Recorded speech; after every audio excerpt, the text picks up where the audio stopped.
Let's cut across to India today's Pranay Upadhyay and try and understand that. Pranay, how far, would Guam really be from Iran?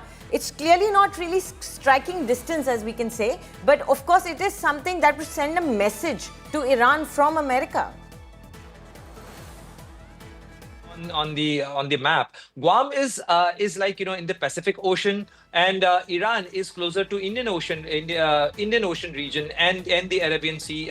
So that region, the distance remain. But if you see, US has placed the B-2 stealth bomber in two different regions. One, Diego Garcia, which is in the Indian Ocean region, Indo-Pacific region, and the Guam base, which is in the Pacific region. So clearly in the Indo-Pacific, now around 80% strength of the B-2 stealth bomber is there. So clearly this shows about some tactical, some strategic movement. In April, US has shifted around 6 of its, because United States Air Force has around 20 B-2 stealth bombers. And out of these 20 B-2 stealth bombers, Anjali, now over around 12 B-2 stealth bombers are in strategic locations, are in Guam base, if these aircrafts are moving and being placed at Guam base. And Diego Garcia, they have already placed these 6 aircrafts in Diego Garcia, which is in Indian Ocean region, in April 2025, much before even the negotiation started. So Right. clearly, the US has some strategy in mind. And you would also recall, Anjali, the Defense Secretary of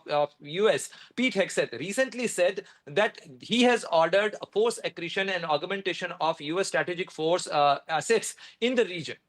Okay. So also it seems that there is news coming in, reports coming in that Trump could be meeting up with the national security team and he could be weighing military action against Iran. So Pranay, what is your reading of this? Because we were all expecting Trump to wait for those 2 weeks. It was clearly stated, that he's going to give 2 weeks, see where the war is going, and then make that decision whether to get involved in Israel's campaign against Iran or not. But this suddenly coming, and this, as we are also breaking it right now, this could be a surprise for many who are of the international community and want to de-escalate the situation right now. This could be read as aggression or escalation.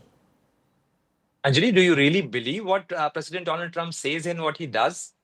I think these are very strategic matters, and in such matters, any world leader, for that matter, he's not going to divulge what he is going to do. And if he says that there is a timeline of 2 weeks, this is not a sacrosanct thing. He has already indicated himself that he may take a decision very soon. So we have to go by that. And if he has cut short his G7 visit, he has come back to White House. He has been doing these assessment along with the senior military commanders, with his national security advisory team. I'm sure if US has to commit itself to any military operation, any military campaign in Iran, obviously they have to consider many things. If you see the trajectory of their movements and their military assets, they have moved their stealth bombers, they have moved their refuel tankers, they have moved their troops, they have taken out their families, the soldiers' family, those who are in stationed in various bases. They have taken out, to safe location, as well as they have brought them back to the US territories. So clearly, there is a war posturing. There is an aggressive posture. Though the United States Trump administration is calling it as a defensive posture. They say that we are doing to protect US interests. But clearly, the placement of B-2 stealth bomber in Guam, be it in Guam or be it in Diego Garcia, this clearly shows that they are there for some purpose. And let me tell you something about this B-2 stealth bomber, Anjali. These are the only platform, these are the only aircraft available on the planet which is the most lethal, most advanced stealth bomber. And also, these are the bombers which can carry GBU-57 Alpha and Beta. These two bombs, they work together in conjunction. And, if one bomb, if dropped, it penetrates around 200 meters and then explodes. And another bomb, after the release of the first bomb, the B bomb, the second bomb goes in the same and follows the same trajectory and then explode deep down to the depth where the first bomb has already exploded. So they work in conjunction.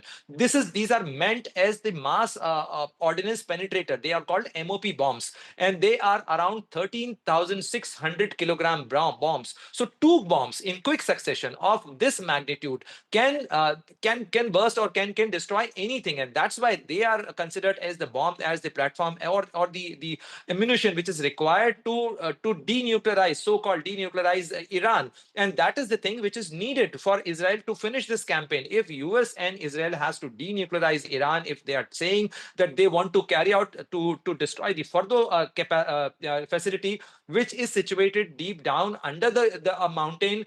We do not know what exactly is the depth, but these are the two bombs which will be required for Israel or for US to carry out these operations. We do not know whether the B-2 stealth bombers are being placed to carry out any immediate strike or they are only part of a posture, but definitely this placement tells a lot about the US posture and US preparations.